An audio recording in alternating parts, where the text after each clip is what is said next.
বিগত কয়েকদিনের মধ্যেই ভারত সরকারের অনেক কিছু নেগেটিভ জিনিস চোখে চলে আসে, সেটা নিটের এক্সাম পেপার লিক হোক বা পেট্রোলের মধ্যে ইথেনল মিক্স হোক, এটা নিয়ে দেশ ভরে অনেক কিছু চলছে।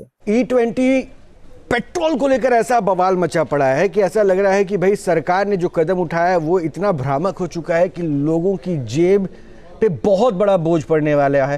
E20 पेट्रोल गाड़ियों को खराब कर रहा है। তো এগুলো জিনিস যখন দেখি তখন মনে হয় যে বিজেপি গভর্নমেন্ট এখনই সরে যাওয়া উচিত এবং অন্য গভর্নমেন্টের চান্স পাওয়া উচিত।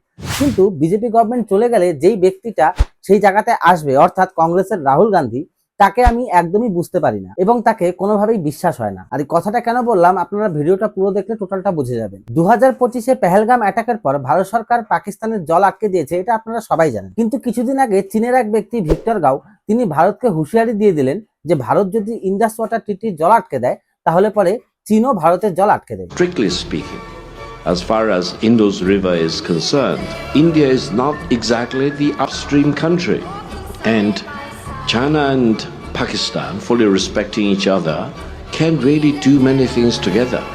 আর হ্যাঁ, চীন চাইলে ব্রহ্মপুত্র নদীর জল আটকে দিতে পারে, কেন কি ব্রহ্মপুত্রের উৎস হলো চীনের তিব্বত অঞ্চল, আর চীন তাদের অংশে প্রচুর পরিমাণে ইনফ্রাস্ট্রাকচার, অনেক ড্যাম বানিয়েছে। কিন্তু আসলে কি চীন চাইলে পরে এই বাঁধগুলো দিয়ে ব্রহ্মপুত্র জল আটকাতে পারবে? আপনারা কখনো ভেবে দেখেছেন যে 2016-তে যখন পাকিস্তান উড়ি অ্যাটাক করে, তার পরিবর্তে ভারত সার্জিক্যাল স্ট্রাইক করে, কিন্তু তখনও ভারত পাকিস্তানের জল আটকায়নি। তারপরে আসে পুলওয়ামা অ্যাটাক। 2019-এ পাকিস্তান আবার পুলওয়ামাতে অ্যাটাক করায়, তার পরিবর্তে ভারত এয়ার স্ট্রাইক করে, কিন্তু তখনও ভারত পাকিস্তানের জল আটকায়নি। আর সেটার কারণ হলো চায়না। সে সময় যদি ভারত পাকিস্তানের জল আটকে দিত তাহলে পরে চায়নাও ব্রহ্মপুত্র নদীর জল আটকে দিত, আর সেটার পরিবর্তে ভারতের করার মতন কিছুই ছিল না, আর সেটা চায়না খুব ভালোভাবে বুঝিয়ে দিয়েছিল। আপনার মনে আছে ডোকলামে যখন ভারতীয় সেনা এবং চাইনিজ সেনা সামনাসামনি চলে এসেছিল, তারপরের থেকেই ভারত ও চায়নার মধ্যে সম্পর্ক খারাপ হতে থাকে। যারা জানেন না তাদের জন্য বলে দিই, ডোকলাম আসলে ভুটানের জায়গা, কিন্তু চীনও ডোকলামকে নিজের অংশ মানে, তাই সে ডোকলামে রাস্তা বানাচ্ছিল। তখন ভুটান ভারতের কাছে হেল্প চায়, কারণ কি ভুটানের সাথে ভারতবর্ষের একটি সন্ধি চুক্তি আছে, যেখানে ভুটানের উপরে যদি কোনো সময় আক্রমণ হয় তাহলে ভারত ভুটানকে বাঁচাতে যাবে। তাই ভারতীয় সেনা তখন ডোকলামে গিয়ে চাইনিজ সেনাকে আটকে দেয়। আর এই ঘটনার পর চায়না ভারতকে ব্রহ্মপুত্র নদীর রিডিং দেওয়া বন্ধ করে দেয়। দেখুন, এই রিডিং দেওয়ার ব্যাপারটা হচ্ছে, যেহেতু ব্রহ্মপুত্র নদী চায়না থেকে আসছে, তো এবার কতখানি জল আসছে, কতখানি বরফ গলা জল সেখানে অ্যাড হলো, বেশি জল আছে কম জল আছে, এই রিডিংটা চায়না ভারতকে দিত। কিন্তু এই ডোকলাম ঘটনার পরে চায়না ভারতকে সেই রিডিংটা দেওয়া বন্ধ করে দেয়। আর এই একই কাজ আমরাও পাকিস্তানের সাথে করতাম। সিন্ধু নদীতে কতখানি জল যাচ্ছে না যাচ্ছে, বন্যা হচ্ছে কিনা, সেটা আমরা পাকিস্তানকে আগে বলে দিতাম, যেটা আমরা ইন্দাস ওয়াটার ট্রিটিতে বন্ধ করে দিই। ভারত সেই সময় থেকে খুব ভালোভাবে বুঝে গেছিল যে চায়না ব্রহ্মপুত্র জলকে ভারতের বিরুদ্ধে ব্যবহার করতে পারে, তাই উড়ি অ্যাটাক, পুলওয়ামা অ্যাটাক, এগুলোর পরে ভারত পাকিস্তানের জলে কোনো হাত দেয়নি। কিন্তু এই স্টেজে ভারত চুপচাপ বসে থাকেনি। 2017-র পর থেকে ভারত চিন্তা করতে শুরু করে যে কিভাবে চায়নার কমজোরিকে হাতে আনা যায়। একবার যদি চায়নার কমজোরি হাতে চলে আসে তাহলে পরে চায়না ডাইরেক্ট ভারতের সাথে পাঙ্গা নিতে 10 বার ভাববে, আর মাঝখানে পাকিস্তান থাকবে, পাকিস্তানকে তো আমরা যা করার করেই দেবো। আর ভারত চায়নার সেই কমজোরি পেয়েও যায়, সেটা হচ্ছে state of Malacca. State of Malacca হচ্ছে সমুদ্রের মাঝখানে ছোট্ট একটি জায়গা, যেটা দিয়ে চায়নার 80% বাণিজ্য। ঠিক যেমন স্টেট অফ হরমুজ, এই স্টেট অফ হরমুজ ইরান বন্ধ করাতে ভাবুন তো গোটা বিশ্বে কি অবস্থা হয়ে গেছে। তো ভারতও চায়নার এই কমজোরি পয়েন্টটি বুঝতে পারে, আর ভাগ্যক্রমে আমাদের দেশের আন্দামান নিকোবর আইল্যান্ড সেটা এই স্টেট অফ মালাক্কার একদম কাছে, মাত্র কয়েক কিলোমিটার। প্ল্যানিংটা ছিল এমন যে চায়না যদি কোনো সময় ভারতের সাথে কনফ্লিক্টে আসে, যে ধরুন তারা ব্রহ্মপুত্রের জল আটকে দিল বা ডাইরেক্ট অ্যাটাক করার চেষ্টা করলো, এই স্টেট অফ মালাক্কা ইন্ডিয়া বন্ধ করে দেবে। আর এটা যদি বন্ধ হয়ে যায় তাহলে পরে চায়নার 80% ব্যবসা বন্ধ হয়ে যাবে। আর এই আন্দামান নিকোবর যেহেতু স্টেট অফ মালাক্কার একদমই কাছে, তো ভারত চায় সেখানে একটি সৈন্য বেস তৈরি করতে। দেখুন, আপনি যদি স্টেট অফ মালাক্কা বন্ধ করে দেন তাহলে পরে চাইনিজ নেভি আসবে সেই স্টেট অফ মালাক্কাকে ছাড়াতে। আর ভারতের যদি চাইনিজ নেভির সাথে যুদ্ধ করার মতন পরিস্থিতি আসে তাহলে পরে ভারতের উন্নত মানের বিমান সেই জায়গাতে প্রয়োজন হবে। আর আন্দামান নিকোবরে সেই বড় বড় বিমান ল্যান্ড করার মতন জায়গা ছিল, কারণ সেখানে ভৌগোলিক অবস্থানটা একটু অন্যরকম, সেখানে বড় বড় পাহাড়, জঙ্গল, এইসব জিনিসগুলো আছে। তাই ভারত কয়েক বছর প্ল্যানিং করে যে কিভাবে এই আন্দামান নিকোবর দ্বীপপুঞ্জকে ভারতের একটি শক্তিশালী সৈন্য বেস বানানো যায়। আর এই প্ল্যানিংটা ভারত করছিল 2016 থেকে, আর তারপর সেখানে এন্ট্রি হয় আদানি গ্রুপ অফ ইন্ডাস্ট্রিজ। দেখুন, এটা শুনে যদি আপনার মনে হয় যে আদানি তো একটি প্রাইভেট কোম্পানি, তার মানে নিশ্চয়ই ভারত সরকার আদানিকে বড়লোক করার জন্য এই কাজ করিয়েছে। তাহলে আই এম ভেরি সরি, আমাকে এই কথাটা বলতেই হচ্ছে যে আপনারও ব্রেন ওয়াশ হয়ে গেছে। এক্ষেত্রে সরকারের প্রাইভেট কোম্পানিকে বেছে নেওয়ার কারণ আছে, আর সেটা হলো সরকারি যেসব কোম্পানিগুলো আছে সেটা একটা প্রজেক্ট 10-15 বছর ডিলে করে দেয়। 10-15 বছর পরেও সেই কাজটা আদতেও হবে কিনা সেটার মধ্যে সন্দেহ আছে। কিন্তু প্রাইভেট প্লেয়ার যারা আছে, প্রাইভেট কোম্পানি যেগুলো আছে, তাদের একটা টার্গেট থাকে যে কত তাড়াতাড়ি সেই প্রজেক্ট তারা কমপ্লিট করবে। দেখুন, আমি যদি বাইরের দেশের কথা বলি তাহলে পরে যেমন আমেরিকাকে ধরুন, আমেরিকার গুগল, ফেসবুক, ইউটিউব এই সমস্ত কিছু প্রাইভেট কোম্পানি। আর এগুলো যখন আপনি অপারেট করতে যান আপনাকে টোটাল আপনার ডাটার অ্যাক্সেস দিতে হয়, আর এই ডাটাটাই আমেরিকাতে যাচ্ছে। কিন্তু আপনি ডাইরেক্ট আমেরিকান সরকারকে এর জন্য কোনো রকমের কোনো কিছু শোনাতে পারবেন না বা কিছু ফোর্স করতে পারবেন না। কেন কি? সেটা হলো প্রাইভেট কোম্পানি। আমেরিকান সরকার ডাইরেক্ট হাত তুলে দেবে যে আমরা তো ডাটা নিচ্ছি না, এটা প্রাইভেট কোম্পানি, আপনি কোম্পানির সাথে কথা বলুন। আর এই সেম জিনিসটা ভারত সরকারও করতে চাচ্ছে। এই যে দেখুন, আদানির ওপরে ভারতবর্ষের প্রচুর মানুষের রাগ, কিন্তু এই রাগটা কেন আমি সেটাই বুঝতে পারি না। যেমন আদানি এই শ্রীলঙ্কাতে অনেক বড় ইনভেস্টমেন্ট করেছে।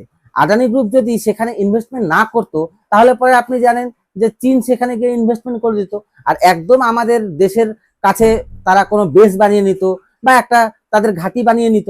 কিন্তু আদানির জন্য সেটা পারলো না। ঠিক একইভাবে ইসরায়েলে পোর্ট বানানো হচ্ছে, সেখানেও আদানির টাকা লাগানো আছে। তো যেই সব জায়গাতে ভারত সরকার নিজে ডাইরেক্টলি যেতে পারছে না সেখানে এই প্রাইভেট প্লেয়ার গুলো যাচ্ছে।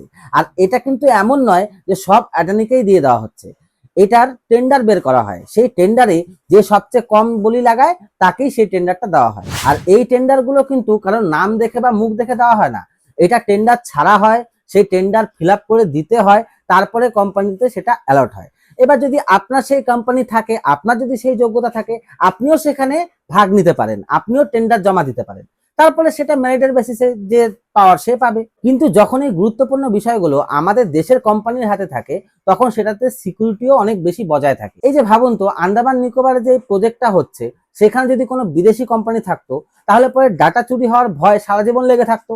তারা সবকিছু জানতো যে কোথায় কি আছে কি নেই, সেটা যে কোনো সময় চীনের সাথে শেয়ার হতো না তার তো কোনো গ্যারান্টি ছিল না। তো যাই হোক, ভারত সরকার এই প্রজেক্টের নাম রাখে দ্য গ্রেট নিকোবর প্রজেক্ট। আর এই প্রজেক্ট কিন্তু শুধুমাত্র সেখানে সৈন্য বেস বানানোই নয়, নিকোবরে ভারত সরকার ভারতবর্ষের সব থেকে বড় জাহাজ বন্দর বানানোরও পরিকল্পনা নিয়েছে। বিষয়টা এমন নয় যে ভারতবর্ষের বাকি জায়গাগুলোতে কোথাও জাহাজ বন্দর নেই, কিন্তু যে বন্দরগুলো আছে, যেমন গুজরাটেও বন্দর আছে, তো সেই বন্দরগুলোতে বড় বড় যে কার্গো জাহাজ সেটা আসতে পারে না। কেন কি? সেখানকার জলের গভীরতা অনেক কম। আর যেহেতু ভারতে সেই বড় বড় জাহাজগুলোকে ডক করার মতন ব্যবস্থা নেই, সেজন্য সেই জাহাজগুলো যখন ভারতের কোনো কিছু আমদানি করে সেটা থার্ড কোনো কান্ট্রিতে প্রথমে খালি করা হয়, তারপরে সেখান থেকে ছোট ছোট জাহাজে আমাদের দেশে নিয়ে আসা হয়। আর এতে একটা ভারত সরকারের প্রচুর পরিমাণ টাকাও খরচ হয়। তাই নিকোবর প্রজেক্টে ভারতের যে এই কমতিটা আছে সেটা ভারত সরকার পূরণ করতে চায়। এবার চিন্তা করুন তো, নিকোবরে যদি সেরকম বড় একটি বন্দর তৈরি হয়ে যায় তাহলে পরে বাইরের যেসব বড় বড় জাহাজগুলো আছে সেটা আমাদের দেশেই আসতে পারবে। এতে সেখানকার যে স্থানীয়রা আছে তাদেরও কর্মসংস্থান বাড়বে এবং ভারতের একটা বড় টাকা যেটা আদার্স কান্ট্রিগুলোকে ভাড়া দিতে চলে যায় সেই টাকাটা ভারতের সাশ্রয় হবে। ভারত সরকারের সেই প্ল্যানিংটা বুঝুন। এই একটা মাত্র প্রজেক্টে ভারত সরকার বাইরের দেশের উপরে আমাদের যে ডিপেন্ডেন্সি আছে সেটা বন্ধ করতে চায়। সেখানকার আন্দামান নিকোবরের যে স্থানীয় বাসিন্দারা যারা আছেন তাদেরকে কর্মসংস্থান দিতে চায়। আর সবচেয়ে বেশি ইম্পর্টেন্ট, চীনের এত বড় একটা কমজোরি জায়গা যেটা হচ্ছে স্টেট অফ মালাক্কা, সেখানে ডাইরেক্ট ভারতের কন্ট্রোল করতে চায়। সরকার এখানে এটাও ভাবে যে এই প্রজেক্ট যদি কোনো সরকারি কোম্পানির হাতে যায় সেটা 10-15 বছরের আগে কমপ্লিট হবে না, সেজন্য সেখানে প্রাইভেট প্লেয়ারকেও নিয়ে আসা হয়। প্রাইভেট কোম্পানি এসে সেখানে যুদ্ধস্তরে কাজ শুরু করে দেয়। কিন্তু এখানেই এন্ট্রি হয় আমাদের দেশের সব থেকে বড় বিরোধী দলনেতা রাহুল গান্ধীর। রাহুল গান্ধী চলে যান আন্দামান নিকোবর দ্বীপপুঞ্জে, সেখানে গিয়ে সেখানকার জঙ্গল দেখিয়ে তিনি একটি ভিডিও টুইট করেন। In the Nicobar Islands, in the middle of what is easily the most beautiful forest that I've ever seen in my life. Thousands and thousands and thousands of acres of rainforest. And what is happening here, it's amazing that 160 square kilometers of this forest are being chopped up so that one businessman, Mr. Adani, can fulfill his fantasies. তার কথা অনুযায়ী ভারত সরকার আদানিকে বড়লোক করার জন্য সেখানে লক্ষ লক্ষ গাছ কাটছে এবং আদানি যাতে বড়লোক হতে পারে সেজন্য তাকে এই প্রজেক্টটা দেওয়া হচ্ছে। আপনারা এখানে কোনো প্যাটার্ন খুঁজে পাচ্ছেন? কংগ্রেসের বর্তমানে ইলেকশন ক্যাম্পেনিং এর একটাই কথা, সেটা হচ্ছে আদানি। তারা দেখবেন তাদের ভাষণে আদানিকে রাখবেই। তাহলে কি রাহুল গান্ধীর মতে এই যে নিকোবর প্রজেক্ট সেটা কোনো বিদেশি কোম্পানির হাতে দেওয়া উচিত ছিল? যাতে ভবিষ্যতে সেখান থেকে ডাটা লিক হওয়ার কোনো ভয় থাকতো। আরেকটি পয়েন্ট হলো, কংগ্রেস শাসিত রাজ্যে যখন জঙ্গল কাটা হয় তখন রাহুল গান্ধীর মুখ দিয়ে একটা সাউন্ড বেরোয় না, কিন্তু ভারতের স্বার্থে, ভারতের এত বড় একটা দূরদর্শিতার একটা বিষয়, সেখানে রাহুল গান্ধীর প্রবলেম হচ্ছে কি না, সেখানে জঙ্গল কাটা হচ্ছে। এই প্রজেক্টে যদি সবচেয়ে বেশি ক্ষতি কোনো দেশের হয়ে থাকে সেটা হচ্ছে চীনের। কেন কি চীন খুব ভালো মতন বুঝতে পারছে যে কোনো সময় যদি আমরা পাকিস্তানকে সাপোর্ট করার জন্য বা ভারতের উপরে আমরা ডাইরেক্ট হামলা করে দিই, কোনো সময় যদি ব্রহ্মপুত্র জল আটকে দিই, তাহলে পরে ভারত এই স্টেট অফ মালাক্কার আমাদের এই বাণিজ্যের রাস্তা বন্ধ করে দেবে। কিন্তু দেখুন, ব্যথা হচ্ছে আমাদের দেশের কিছু মানুষের। আমি কিন্তু কারোর নাম নেইনি, এটা আপনার মনেই আসলো। আচ্ছা চলুন আপনাদেরকে আরেকটা জিনিস দেখাই। এই যে ছবিটা দেখতে পাচ্ছেন, এখানে রাহুল গান্ধীর পাশে যে মেয়েটা দাঁড়িয়ে আছে তার নাম কর্নেলিয়া ভল। ইনি হলেন সেন্ট্রাল ইউরোপিয়ান ইউনিভার্সিটির একজন ট্রাস্টি। আর এই ইউনিভার্সিটিটাকে বানিয়েছে জানেন? George Soros. যারা জর্জ সোরোসকে চেনেন না তাদেরকে বলি, ইনি সেই ব্যক্তি যিনি তার ইন্টারভিউতে বলেছিলেন যে আমি $1 বিলিয়ন খরচ করে দেব, যা ভারতীয় টাকায় প্রায় 950 কোটি টাকার মতো। আমি এত টাকা খরচ করে দেব শুধুমাত্র ভারতে ডেমোক্রেসিকে নষ্ট করে দেওয়ার জন্য। এবার রাহুল গান্ধীর এই মহিলার সাথে কি মিটিং হলো সেটা আমার কোনো আইডিয়া নেই। রাহুল গান্ধী সেই ব্যক্তি যে বাইরের দেশে গিয়ে বলে আমাদের ভারতে ডেমোক্রেসি শেষ হয়ে গেছে, আপনারা আসুন ভারতকে বাঁচান। ভাবুন তো, আপনার বাড়ির নিন্দা আপনি কোনো সময় পাশের বাড়িতে গিয়ে করেছেন, কিন্তু রাহুল গান্ধী দেশের নিন্দা অন্য দেশে গিয়ে করেছে। আর এটা কেন করলো সেটাও আমি বুঝি না। যখন সার্জিক্যাল স্ট্রাইক হয় তখন এই রাহুল গান্ধী সেনার কাছে প্রমাণ চান। পাকিস্তানের উপর এয়ার স্ট্রাইক হয় তখন এই রাহুল গান্ধী ভারতীয় সেনার কাছে প্রমাণ চান। যখন অপারেশন সিন্দুরে পাকিস্তান কোনো তথ্য ছাড়াই ভারতের এতগুলো রাফেল মেরে দিয়েছি, অতগুলো রাফেল মেরে দিয়েছি বলে, তখন এই রাহুল গান্ধী তাদের কথা শুনে ভারতীয় সেনার কাছে প্রমাণ চায় যে দেখান প্রমাণ কিভাবে আপনাদের রাফেল নষ্ট হয়নি। এমনকি রাহুল গান্ধীও ক্লেম করা শুরু করে দেয় যে হ্যাঁ, ভারতের অনেক রাফেল পাকিস্তান মেরে দিয়ে, আর সেটা পাকিস্তানি মিডিয়াতে প্রচুর পরিমাণে চালানো হয় যে দেখুন ভারতের মন্ত্রী বলছে যে হ্যাঁ, পাকিস্তান হচ্ছে ভারতের রাফেলকে মেরে দিয়েছে। গালবানে যখন ভারত ও চীনের সৈন্যরা হাতাপাই করে, সেখানে ভারতের 20 জনেরও বেশি জওয়ান তারা শহীদ হয়ে যান, কিন্তু চীন ক্লেম করে চীনের কোনো সৈন্য মারা যায় না। আর রাহুল গান্ধী তৎক্ষণাৎ ভারতের সৈন্যকেই কমজোরি বলা শুরু করে দেয় যে দেখুন চীন এসে মেরে চলে গেল, ভারত কিছু করতে পারলো না। আপনিই ভাবুন তো, গালবানে তো গুলি চলেনি, তো এটা কি সম্ভব যে চীনের সৈন্যরা এসে আমাদের সৈন্যদেরকে মেরে যাবে কিন্তু আমাদের সৈন্যরা তাদের একজনকেও মারতে পারবে না? কিন্তু কি আর করা যাবে, রাহুল গান্ধী আমাদের দেশের সৈন্য থেকে বিদেশের সৈন্যের উপর ভরসা বেশি। আর সেটার কারণ কি সেটা শুধুমাত্র রাহুল গান্ধী ও বিদেশের সেই শক্তিগুলোই বলতে পারবে। আপনারাও লক্ষ্য করবেন, যখন যখন এমন পরিস্থিতি এসেছে যে ভারতের সবাইকে একত্রিত হতে হবে, সেই জায়গাতে সেই ভিড়ের থেকে একমাত্র রাহুল গান্ধী আলাদা হয়ে ভারতকেই উল্টা গালাগালি করতে শুরু করে দেয়। বাকি নিকোবরের এই প্রজেক্ট কমপ্লিট হওয়ার পরে চীন ভারতের উপর কোনো দাদাগিরি করতে পারবে না। ভিডিওটি এই পর্যন্ত দেখে থাকলে প্লিজ একটি লাইক করে দিন। আপনাদের একটি লাইক আমাদের ভিডিও বানাতে অনেক বেশি প্রেরণা দেয়। পাশাপাশি চ্যানেলটিকে সাবস্ক্রাইব করে রাখুন আর নোটিফিকেশন বেলটি অন করতে ভুলবেন না। বাকি দেখা হচ্ছে বন্ধুরা পরের ভিডিওতে।